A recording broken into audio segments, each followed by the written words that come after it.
Alrighty, guys, welcome back. We've got League of Inches again this week, and I'm going to do something different for the viewers this week. I've heard a few people started to come up to me, talk to me about the videos and things like that, which is good. And this week, not doing the old hats off, things like that this week. We've got a mid-season review. Obviously, round 10's come and gone, a halfway mark of the competition with a shortened year this year with COVID and things like that. And we thought, what better way to jump on board at the moment and have a chat quickly about each team, so that way every team's involved. There's no pick and choosing, and just see where each team's at and some of the heavyweights and some of the ones battling for the dreaded spoons. So got my mate Sid along again. I'll bring him in here. So we'll do at the start a couple of just early season predictions and who we've been thinking of so far for teams of players and teams and things like that. So first one is the shock team of the comp to date. I've gone for the Panthers for my vote on top of the comp. For me personally, I didn't even have them as a top 4 team at the start of the year, and normally they don't really respond well to off-season things going on with the whole Cleary thing at the start of the year, and the loss of Maloney was quite a big one, I thought, at the time as well, but they've seemed to have dealt with both of those things quite well. I throw to Sid now. I'll welcome you in. What's your shock team of the comp so far, Sid? And how are you, brother? Yeah, good man. Yeah, good. Exciting man. Some good footy happening. Look, Penrith, is the obvious one, but I'll throw in the Tigers there. They might break that 9th place hoodoo this year. Oh, they're looking good. Yeah. Perfect. Next one for mine would be the worst performed team at the moment, which I think is a pretty standard answer here. But I'll let you go first with this one. Which team are you going to go for? I'd like to say the Dragons, just to get rid of McGregor, but the Broncos. Wow. We have the talent. Dragons have a talented squad, but Broncos, they have talent and they have young talent, and every young bloke that comes in seems to be the next big thing, and they just can't put it together. It's just so bad. I actually feel bad for them. It's that bad. Every week we think they've hit rock bottom, and last week, 2 weeks before, they beat a dreadful Dogs outfit, which I think gave them a bit of self-confidence, which they really didn't have to start with, and then they just went into last week's game absolutely horribly. There was players there not even attempting to make tackles on the line, and that it was a shit show, to be honest. And they're my team as well by far for me, the worst performed team, and a big 10 weeks to come with them. We'll see. Remember, I messaged you during the game, and I said it was a bad sign. It was about the 13th minute. Tigers were attacking the line, and there were 2 guys wrestling with Russell Packer, 2 defenders, Pangai Jr., one other, and then Carrigan was sort of just jogging along next to him. He looked at him. They couldn't put Packer down because he's so big, and then Carrigan just sort of jogged and went back to the line. He didn't even. When I messaged you, I said, "Man, that's a bad sign." 13th minute, and he's already not bothered. If your teammates are struggling to bring a bloke down, you got your backs against the wall. Every week they say, "Yeah, we're trying to do it for the coach. We're trying to win." The action speaks volumes. What they're saying is not reflecting. The guys, you jump in and you smash him and you help your teammate. Effort is what's going to get you out of this mess, and it's evident that they're not. Well, with some players are not really buying into whatever's going on up there, Mr. Attitude Seaball. Yeah, 100%. The Smoky 38. So teams on the bottom 8. One team that we think is going to jump in. I've gone Manly. I think it's the obvious choice out of the bottom 8 at the moment. Not really a smoky, but as I said last week, I find it hard to put in a lot of the teams in the bottom 8 into the 8 at the moment. So I've gone Manly with a return of hopefully Turbo in a few weeks' time and get Native or Blake back, things like that. Got a different team to that, or? Look, yeah, Manly is definitely a good one. My worry with Manly is that the gap between their best game and their worst game is massive. Yeah. And you saw probably their worst game 2 weeks ago against the Dragons. They were woeful. DCE, the so-called best halfback in the world, he had some shocking errors. It was so bad, and I don't know if the team they draw their confidence from him. But they were so bad, and then against the Eels, the same squad, they didn't have any players back. Turbo's still out, Phil Blake's still out, and then they turned in a 5-star performance, and with a courtesy of that fast start. Yeah. So the gap between the best and the worst is the only worry, but other than that, they're the one that can sneak in. I've got another worry with the Sea Eagles, but I'll go on to that when we go back into the club side of things.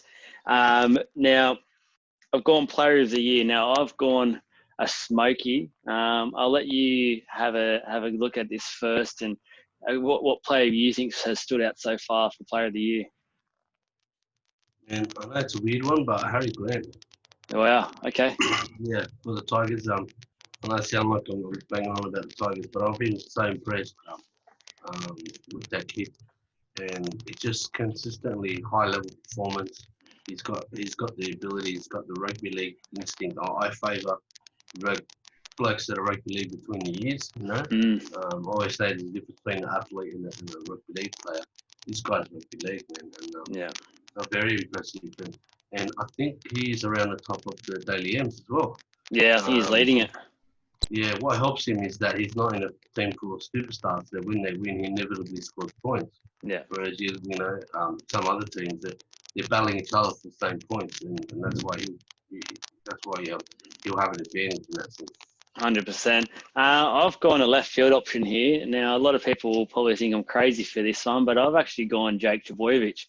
I think even in the beaten teams so far this year, I think he's been the heart and soul of that club, and he has been for quite some time. But I think he's taken that to another level this year, and just things like last weekend, we saw him in the sheds when they're up by, I think, 14 or so to us at half time, and he was just drilling home to them that this isn't acceptable, what we're doing. We let him sort of have a little sniff back at the end of that first half, and just he's always there. He's always going. He's a tough player, but he also has the ball skills. He's another sort of 5'8" out there for Manly.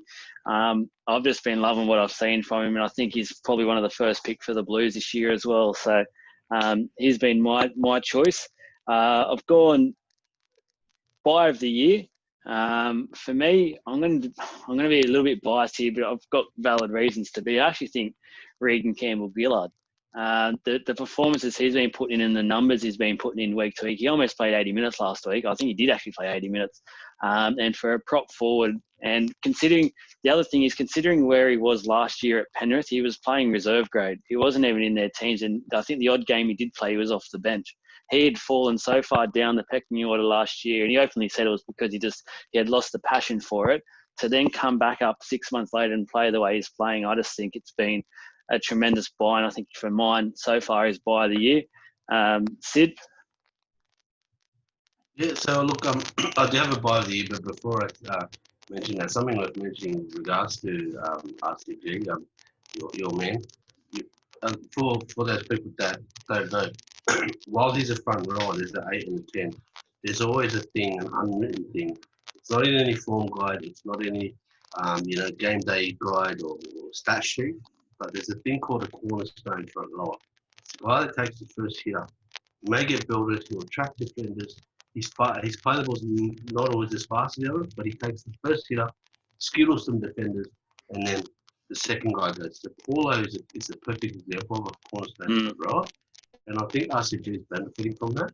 Take nothing away from what he's doing, because he's getting the meters, he's getting beyond the advantage lines, so beyond the 8 meters. He's getting on his stride, he's getting quick play the balls. I can't remember the last time he dropped the ball, which is brilliant. He's got good lateral movement for a big guy, so definitely good. But he's benefiting from having a cornerstone front rower to do the first hit up. Definitely. But my Buy of the Year has to be Active Coruscant. Okay, yeah. There I go again with another hooker. Valid. He's just awesome, He's just so electric out of dummy half. And what I like about him is usually players with explosive speed, they don't last the game, but he can play 80 minutes. Yeah. He's got the endurance, and don't be fooled by his size. He'll put anyone on their ass, Very good tackling technique. Call him the spot. Yeah, if they want to call him the spot player, they're going to make a big mistake. They're going to cop it. 100%. And then last one for the awards. So I've written in here, best coaching performance so far. What coaches stuck out to you? Oh, mate, unfortunately, we go back to the Tigers, Michael Maguire. You've taken the words out of my mouth. Gotcha. So you let me go first that time. Look, not only because they've punched above their weight for most of the season, um, they've had some flashy wins. They've had some grinding out wins. They've had some grinding losses, a couple of grinding losses. Worth mentioning, those grinding losses that would usually make the Tigers fade in recent years. By way of chipping away at their confidence and their morale. Um, but he's found a way to give them some mental toughness that you might grind out a loss or two or three, you learn from them, and then they're starting to grind out a win or two or three. And then you sort of blow out the weekend, which is a nice reward, refreshing reward for them to be able to put 48 on someone and not concede anything.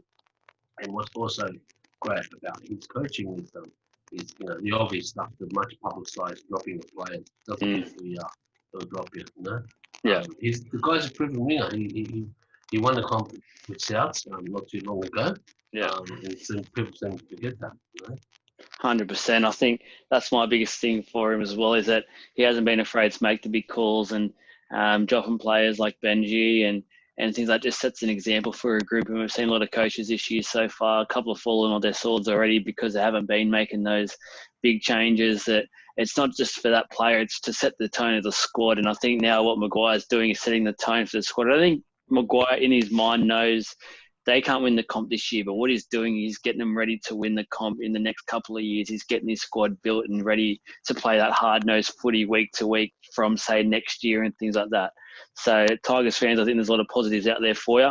We'll touch on you again shortly, but let's start this team ratings. So we're going to do a bit of a rating system, guys. We'll take turns into seeing what we think is a good and bad point for each team so far, or something to look out for. Obviously, first we've got Penrith sitting at 17 points, top of the ladder. So proud Western clubs, a couple of them at the top, which is good to see. I've gone Penrith 8.5 out of 10. I've gone as a pro. I've mentioned it before with the team of the comp, but I said just with the way they've dealt with their off-field things, I think as a club 12 months ago, they were hopeless with it. They've turned that around quite a lot, and that just shows when you get your back of house in check, your front of house and your team can actually focus on the footy, and it's been showing. And I think Cleary deserves a bit of rap from how he's handled what he's come back from with all the media and stuff, and without Maloney there, he's really put his front foot forward and shown the sort of player he can be. The con that I've done for Penrith would be how they cover the loss of Coruscant now. I think they focus a lot of things around him because he's such a good player. It's just going to be, can they deal with this now with a couple of injuries to their main spine players moving forward? So any little comments there, Sid? Yeah, look, I can't disagree with your rating. It's about right. The challenge is definitely Coruscant. I was thinking of Dylan Edwards as well. He's at the moment.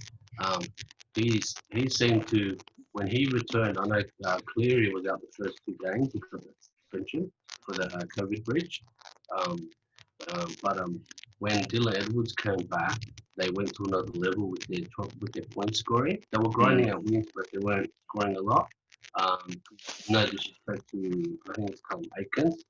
He's a solid player, but Dylan Edwards is a much better player. He obviously knows plays and can connect well with Cleary, and they were gelling quite well. Maybe perhaps Dylan Edwards is a little bit of a lightweight, and he tends to get injuries every now and then. He gets roughed up and gets injured. So hopefully he's back soon. And another year in the gym, another off-season in the gym, he'll even go better. But at the moment, they're missing him, they're missing Christ. That's the only challenge. But it should be interesting to see. Yeah, perfect. All right. Second, we've got the Mighty Eels sitting 16 points, so 1 point behind. Been a sort of ladder for most of the year and just had a little slip up on the weekend. You've got a rating for them and a pro and a con or something to improve on? Look, I'll give them a 9 out of 10 because, look, I enjoy good football. I enjoy what they do, and I'll talk to you about, I know you love that rating. I'll talk to you about, for example, I could see there's a clear game plan in most of the games, and there's a couple of times where I saw a different game plan. That to me told me a lot of things. One, the coach is quite tactical. Two, the boys are responsive. That's important.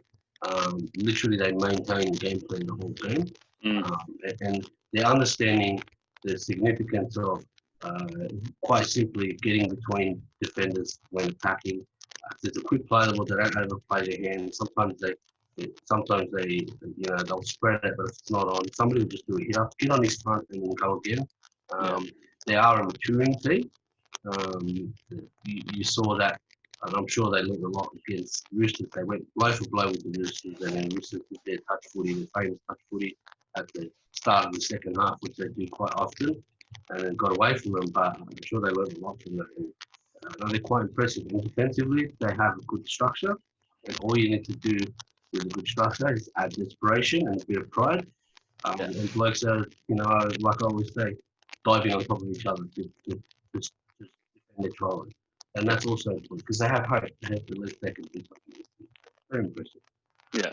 I've actually given him a 9 out of 10 as well. So that was a good coincidence. I just thought they've improved a lot as a squad from last year. Once again, they were building it, and they've just added a couple of key players to their team now. I thought a good pro is that we've been able to cover the loss as such with Moses and things like that. Gutho stepped up, things like that. I guess the only sort of con would be if we get a couple more injuries. We are a bit light on it at the moment. We've got a few coming back this week, but it was quite funny that not many people mentioned it last week that we had pretty much 17 players out. So we were getting a bit light on there for a little bit. So it was actually good to see us. And people came up to me on the weekend and asked me about that loss. And I said that I would have been more worried if we didn't come back and we didn't stop the try scoring fest. I think it showed a lot that we've actually stopped it quite early. We actually came back and stuck to the game plan and ended up coming away with a win in terms of the points differential, which is going to be pretty crucial towards the end of the year. So we only got a bit of a whack by about 4 points.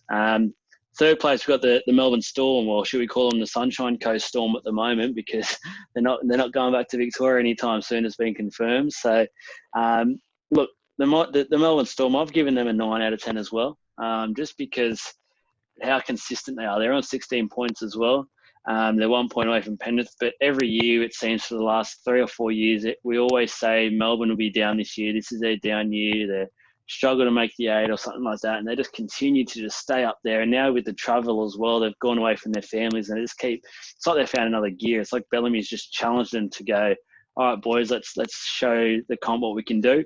The consistency for mine's massive, and look, if there's any con, I don't really know what the con is for this team at the moment. They're just that hard to break when they seem to be on. They showed that the other week against the Roosters when not many people gave them a chance. The con for mine would obviously be not being at Amy Park this year now, so that'll be a big thing moving forward for them, not having that home ground advantage for, say, some of the finals games and things like that. So any comments there, Sid? Yeah, look, Melbourne Storm, I mean, what can you say that hasn't been said? It's just that good. It's the Bellamy mentality. He just doesn't settle for anything less than 110% every single game. It's such a thing. Probably the only challenge they have, and I've found for a number of years, the only time I ever get rattled is when they fall behind 2 or 3 tries. They find it hard to claw a scoreline back. That's the only thing I can fault, because they play a grinding style.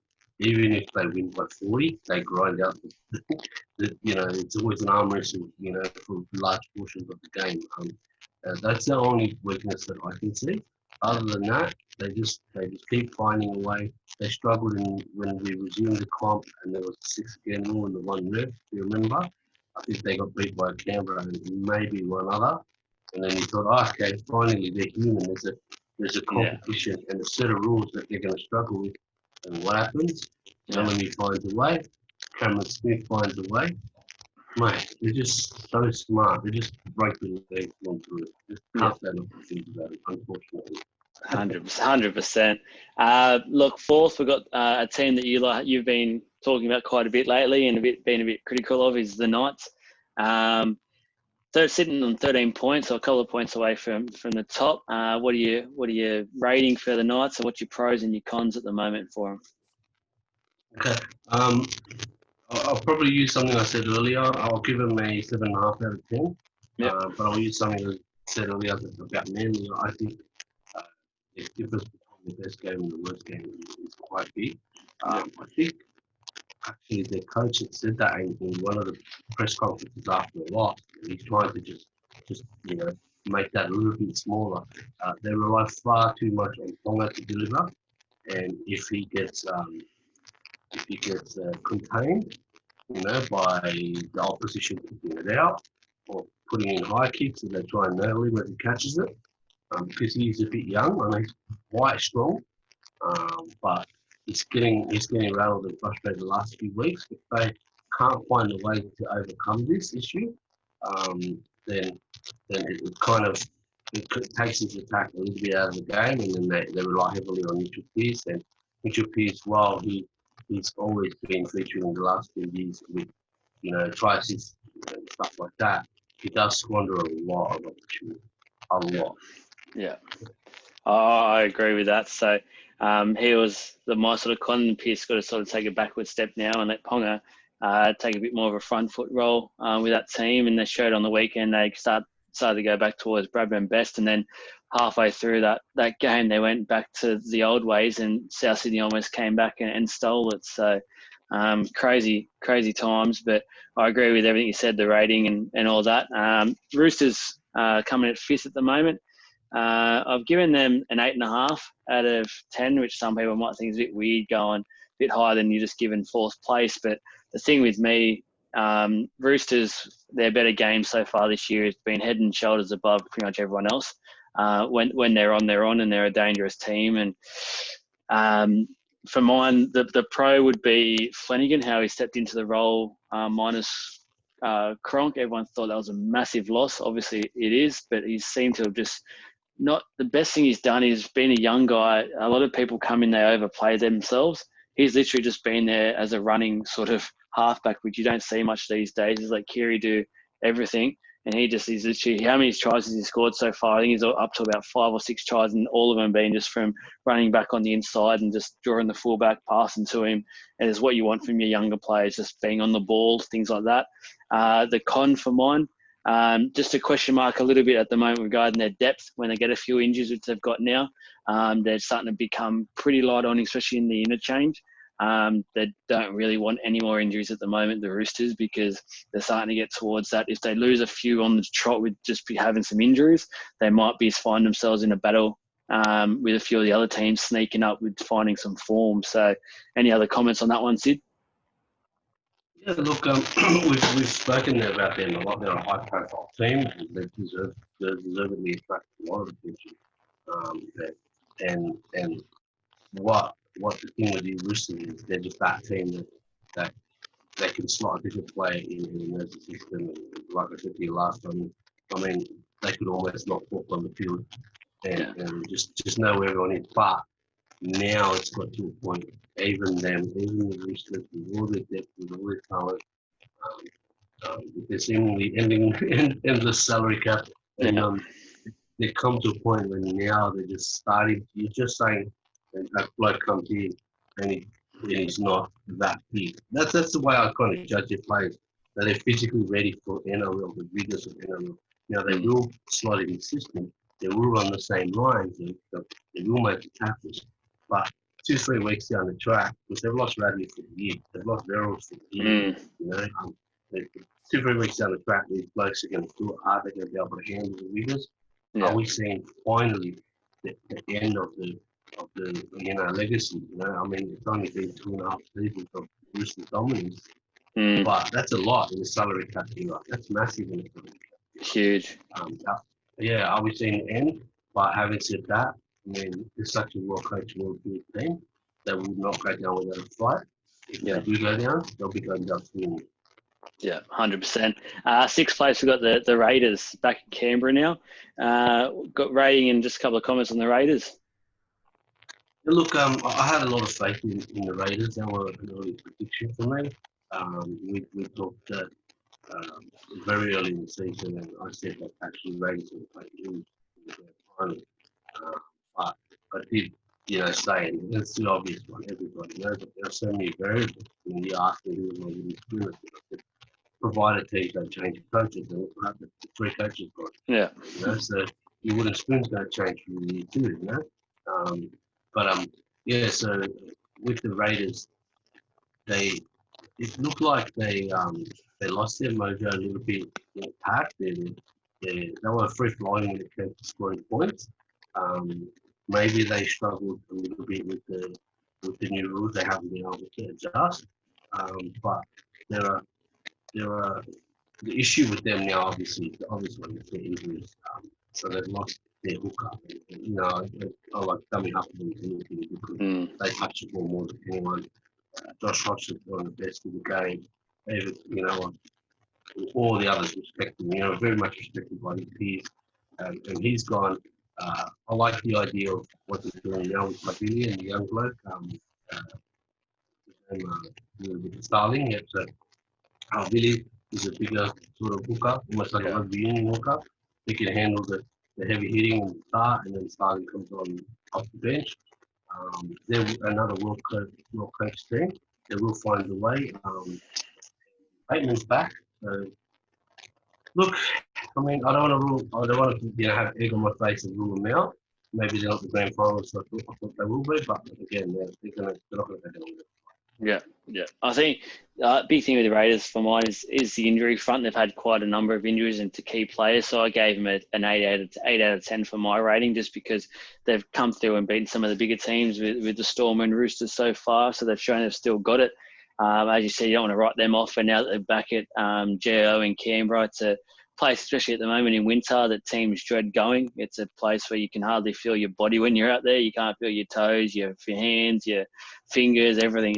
Everything seems to hurt a lot more after a game there as well. So, yeah, they'll be thereabouts at the end of the year. It's just about how many players can come back and what they can do at the pointy end of time without Hodgson and things like that. So, 7th, we've got the Tigers. I've given Tigers a 7 out of 10.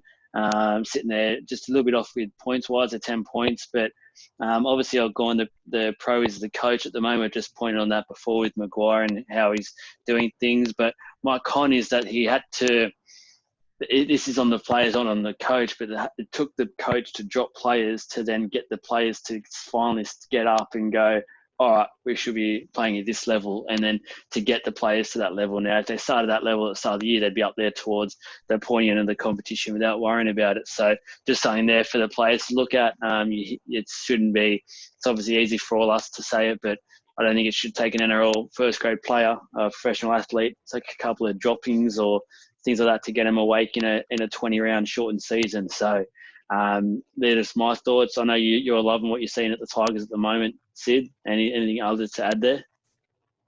Yeah, so you heard all the positives that I have to say.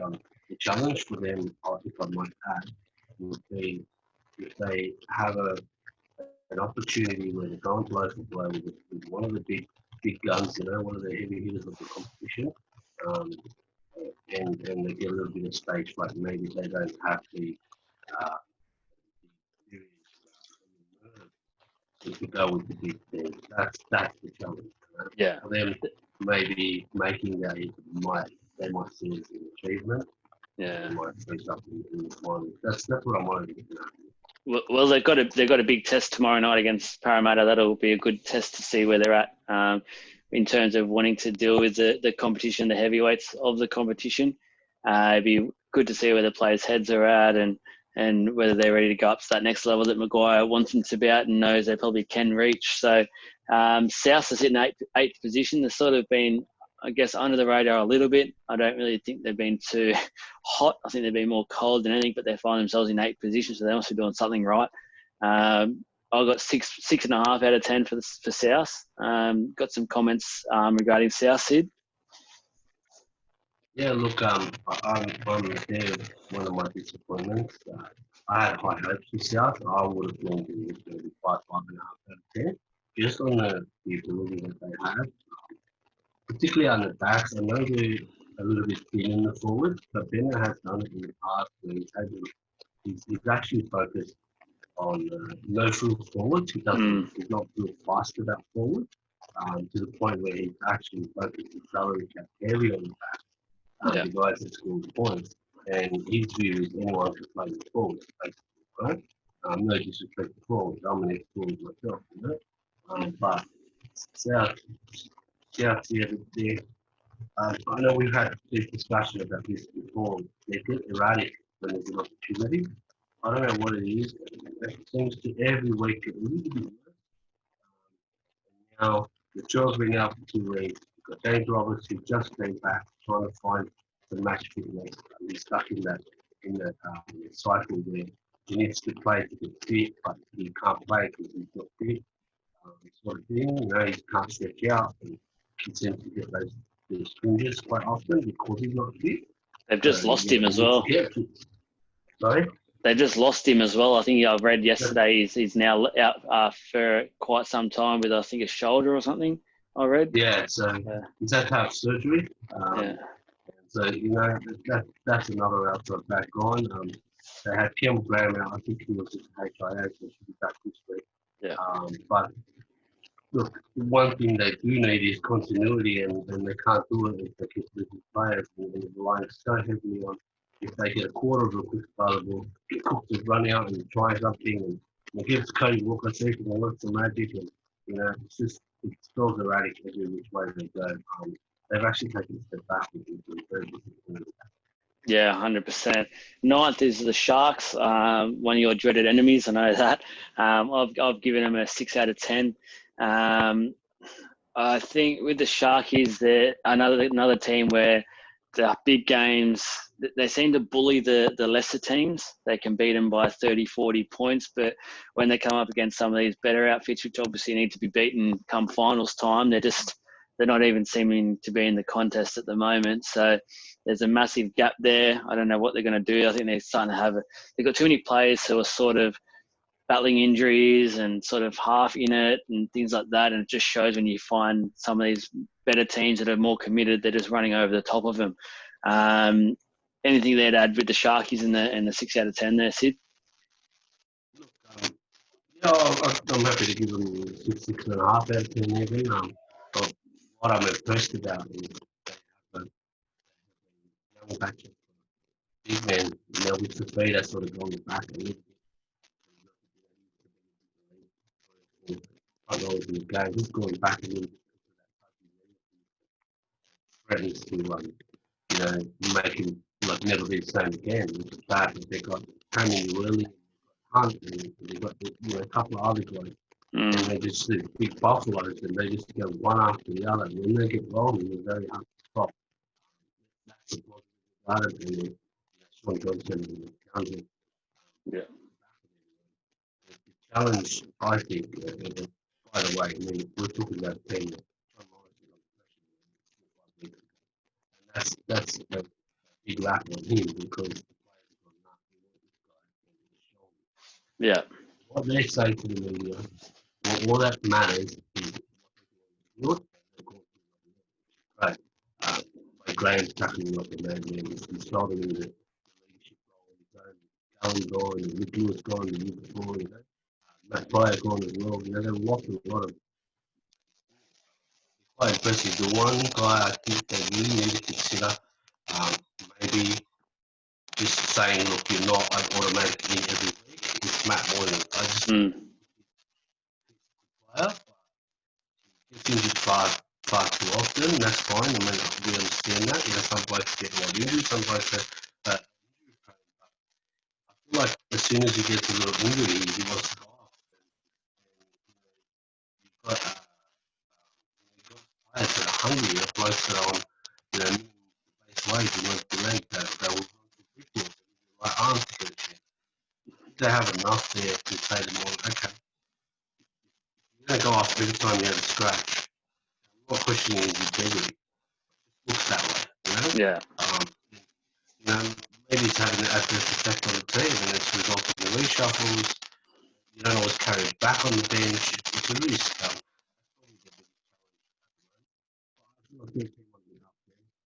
Yeah, perfect. Manly 10th. I've given them a 6.5. Obviously, a couple of injuries and things like that. Now, I worry for obviously the best thing for Manly is being back at Brookvale. They're very hard to beat there. They find an extra couple of legs there, which everyone knows, and getting to play there for the back half is going to be something that they'll probably get an easy, probably 3, 4, 5 wins out of at least. So they'll be thereabouts for the top 8. But a big con for me is the sort of reliance they've got on Turbo, Tom Tavojevic. So it just seems every time he goes down, and obviously with hamstring injuries, they're very hard to come back from. They're always reoccurring. Now they need to work out a way to not rely on him as much as they have been in the past. And this season, it's clear that a lot of the time their attack goes to sort of the back door once he's out, and they just don't know what they're doing. There's too much reliance then on Cherry Evans, which teams can just target him and put him off his game. So there's a bit of a worry there. I don't know what they're going to do to counteract that at the moment with the short term, but what are your thoughts on Manly at the moment? Look, I mean, it's hard to take them seriously when the Dragons.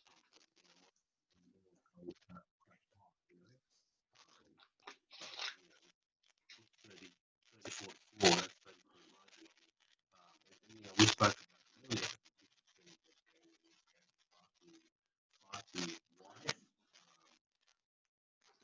Positives of them, I think, when they do have their best team on the park, Turbo, don't forget, little walk up.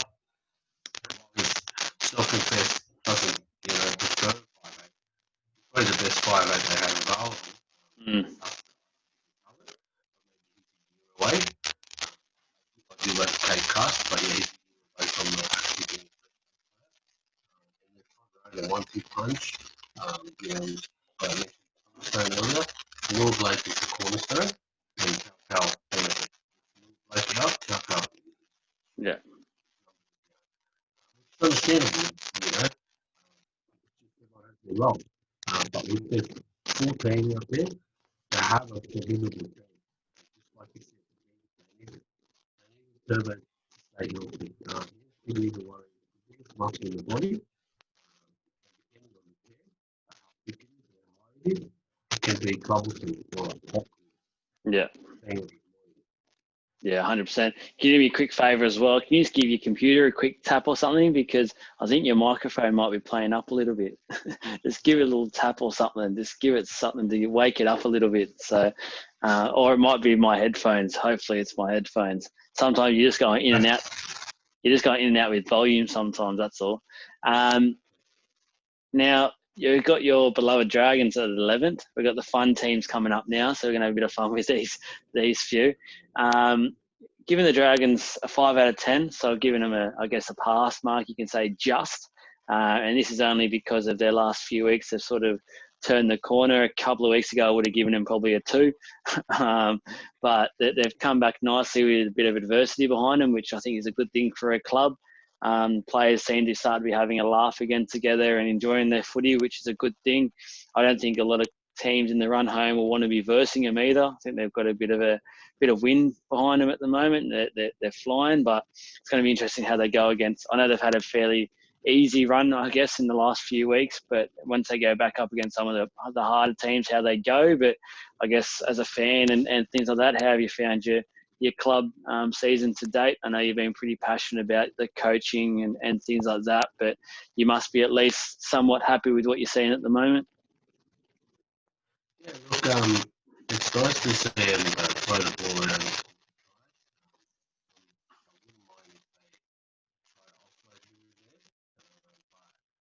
I suspect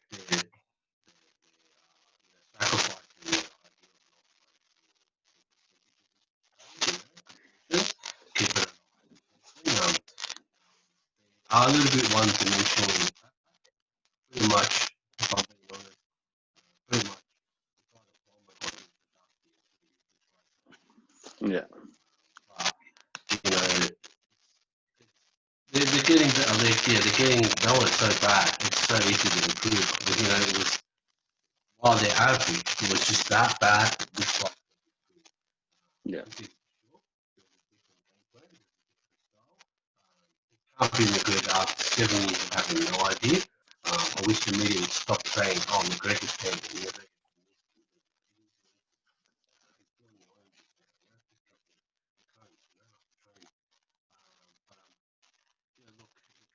in defence, they still have an upper stop style.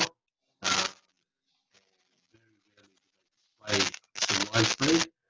Look, okay, they're okay. It's a band-aid solution for a short shotgun season. One thing I will say is Dragons been lucky with injuries, but look, Yeah. injuries Yeah, 100%. Move on to 12th place, which is the Cowboys. Obviously, I'm giving them a 4 out of 10, not even a pass mark at the moment, just with, I think at the start of the year, a lot of us had them on the edge of the top 8 at least, and being quite a competitive team. Now, they've got rid of Paul Green during the week, which is a big call for that club. Now, I've written that down as both a pro and a con for the club. I can see them coming back, I guess, having a fresh face around the place, which can be ideal. I guess it's also a con because obviously Paul Green can coach.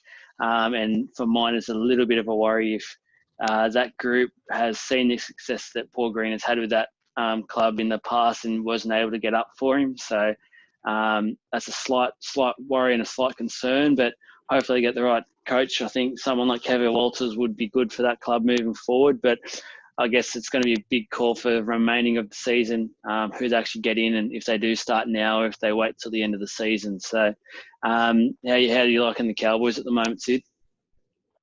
Look, the Cowboys in the downside is he had his team. He had a great relationship with them. Some of the guys he watched them come through from teenager to a first grade player. And like you said, these boys, he watched them outside of the team become progress their life. That's the thing with them. So that tells you also that he has a great relationship with them. Having said that, though, a wise coach once told me years ago that every player should have bar, legends like Bellamy, Bennett, talk about soccer like Sir Alex Ferguson, these kind of guys. Every player should have three stages of their career, three different coaches and three different people. Okay. The point of saying that is maybe the Cowboys will benefit from a different voice in the ear. You've got to remember the team talks. There's only so many team talks and motivational speeches that coaches can bring. About how McGregor keeps getting extended even though he's so poor. The players weren't responding to him because he's got nothing left to say, nothing new to spark him. Half Yeah. down before the game. They will benefit from a new voice, a new philosophy. A coach that might say, "Oh, we're not going to change Tuesday nights, we're going to change Wednesday mornings instead. And we're going to do videos Tuesday mornings." Yeah. Something like that. Or a swim session on Monday, or Sunday once a month. You know what I mean? 100%. Might benefit just from changing the schedule. This guy's been there so long. Premiership doing it great, but they might be. Yeah, 100%. 13th place, got the Warriors. Look, I've been a little bit lenient on them just with what's happened this year, and look, I am starting to feel very sorry for them. It's now racking up to be quite some time without family and friends and things like that for the club. And look, the players are starting to wear thin. They lost a few more the start of this week. They went back home, and I've given them a 5 out of 10. I've just given them a pass night because they have turned up for a couple of games, which has been surprising. They've actually played well for those games they turned up for. I think the Dogs going so poorly is helping them. I think they might get away from the spoon. It just depends on what the Dogs do in terms of their coaching. But yeah, obviously the con has just been their playing and style and half the game, and you can't blame them. They haven't really wanted to be there. They want to be back home with their loved ones and things like that. And it's hard being away from your home ground because Mount Smart, and when they turn it on, it's actually a very hard place to go and win at. So that's obviously hard for the Warriors, but obviously the pros that they're still around, they're still in the competition. They've still pulled a couple of decent games together so far, and hopefully for their sake they can get better. They can get a few more players on loan over, a couple of maybe quality players. And look, seen during the week that Sonny Bill Williams might be available. Look, if he wants to go and help them out for 5-6 weeks, and I'm sure they'd absolutely love that. Especially the Islander boys, they love to say. I know all the Islanders idolise him, so he's one of those big figures, and that he could be someone who helps turn that club around. So, any quick thoughts on the Warriors, Sid? They were my pick for a couple of weeks.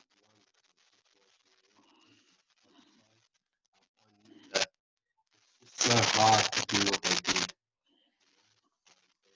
Just going to catch up with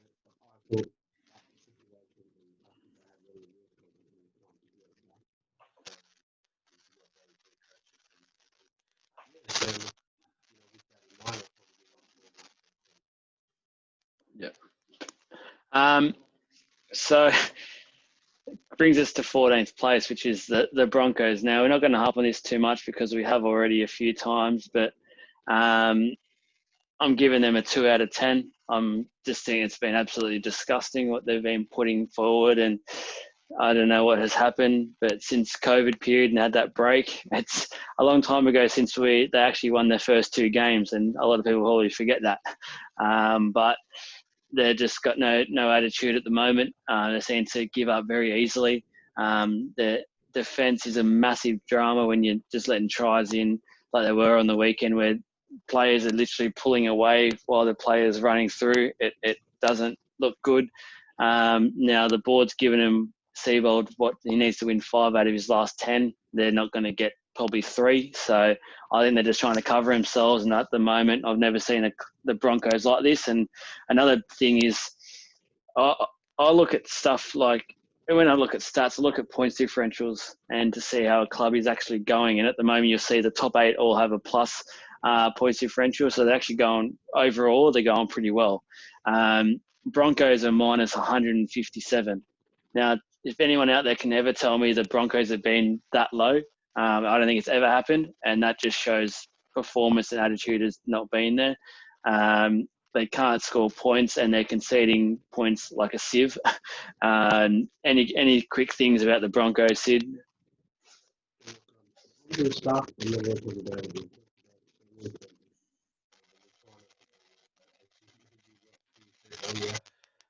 take a step back. Back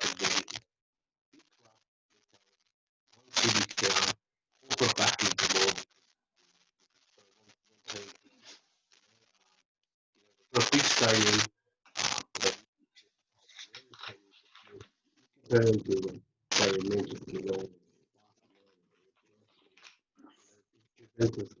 This is the top of the mentality base. They saw this guy for 5 years. They're going to swallow the try and they're going to pay him 4 years. Yeah. Millions of dollars for an abysmal performance. Abysmal, not even close to taking. Yeah. Catastrophic. Rugby league. If this is going to go down in history, it's in McGregor because McGregor's like, he didn't expect much from him.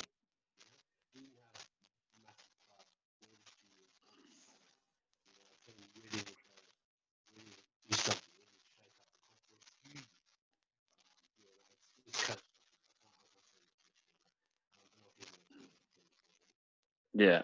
Yeah. And the worrying thing is this weekend it could be an absolute disaster zone there. They've got the Storm, and honestly I don't really want to think about what can happen there, but it could be a field day because for mine, yeah, Melbourne ready to explode in a big score. They haven't really had one yet this year, and I think they're ready to go. Put Addo Carr down for about 4 tries this weekend. 15th place is the Titans. They seem to just. I've given them a 5 out of 10. I've given them a pass mark because I think this is an unlucky 15th place at the moment. I think they're playing a lot better than their position says. I'm really liking the coaching style. I'm really liking what he's brought to the club and what he's trying to instill in the club. They're still going to have patches where they go back to their old self, which is to be expected. It's only been about 6 months since the changes. The con for mine would be they've still got a couple of lazy players, which I think by the looks of it, he's trying to get out of the club and by slowly not picking them and things like that. But it's hard for a coach to come in and just completely change a roster over 6 months. It's impossible to do that. So he's trying to work with what he's got, but I think he knows the players he needs to get rid of, and I think the people watching the Titans know that as well. But for mine, I actually do like what I see from the Titans. I think they've been a little bit unlucky like even last week against the Storm, and the Storm ended up running away a little bit. But I thought, especially the first probably 20, 30 minutes, they were quite with the Storm, and they were there for a lot of that first half. And I think Bellamy was a bit frustrated because Titans were frustrating him out of the game a little bit, and they were there to play. So, what under the Titans? Any quick thoughts on the Titans? I always had a suspect.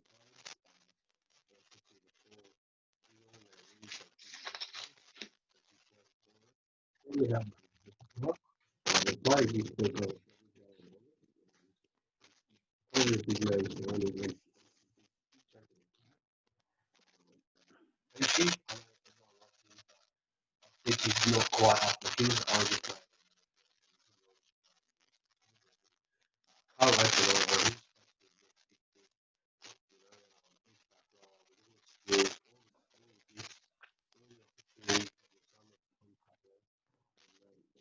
It's big money. There's gradually big money. It takes time for the coach.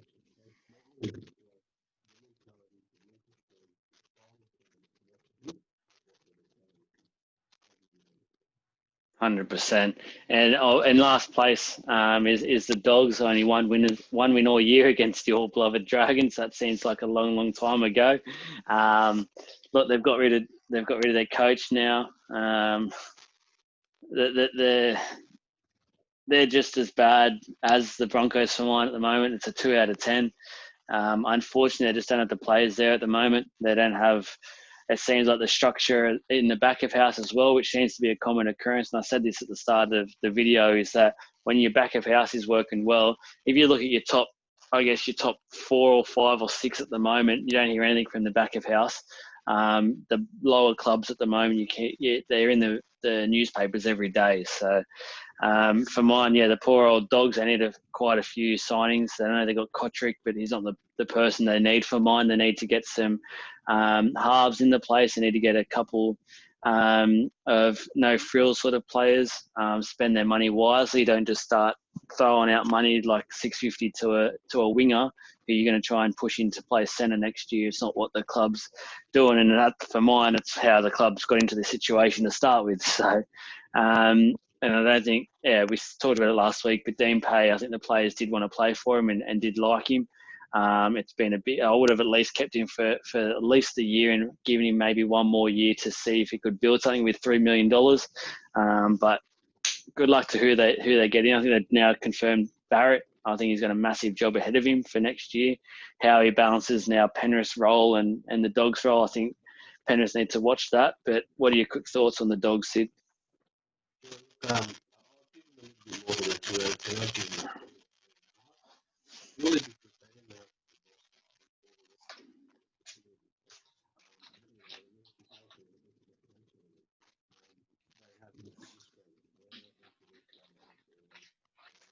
Last year, at least a handful of the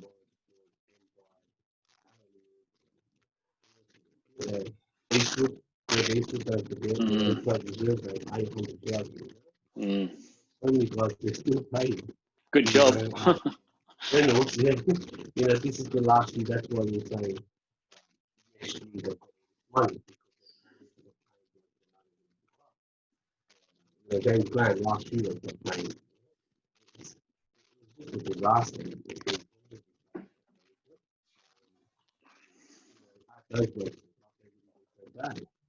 Yeah.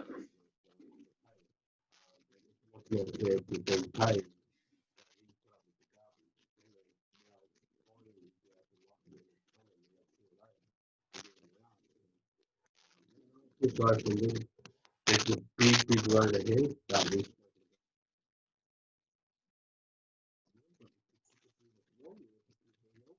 Yeah. I'm positive is they might jag a win or two, and I think the Warriors will end up behind. Unfortunately, I think it's a wooden spoon year for the Dogs. Unfortunately, so I don't see them getting off that bottom spot. I think if the couple of teams above them are going to win a couple more games than they are for the remainder. So, but yeah, look, guys, that was sort of what we wanted to do this week. Just a bit of a review of all the teams, how they're going. Just quickly, Sid, I know you were big on the Eels Raiders grand final. Who you liking now once that's changed? Pretty much. It's getting boring with them. I like the views. I see a problem with.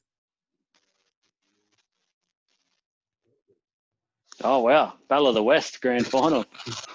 Yeah, if they can stay healthy, why not? It's a new possibility. Mm. Oh, perfect. Well, I'm going to go for a Storm versus Eels grand final. I think Roosters have lost a couple of key players, and I think if Friend goes down, they're shot in the hooker position, and that's going to be a massive impact for them. And Corden has been a bit on and off with injuries this year, so it's a bit of a worry as well. So I think they'll still be very, very close to being thereabouts. But yeah, there we go, guys. Thanks for tuning in once again this week. We wanted to have a bit of fun with this all. Hopefully we've helped you guys out with your teams. And look, there's 10 weeks to go and there's 20 points out there to grab. So technically speaking, even the Dogs can make the finals. So let's see what happens for the remainder. I'm looking forward to it. It's halfway. We're on hump day, I guess, for the NRL season. And we'll go from that while Sid dozes off. Thanks, everyone.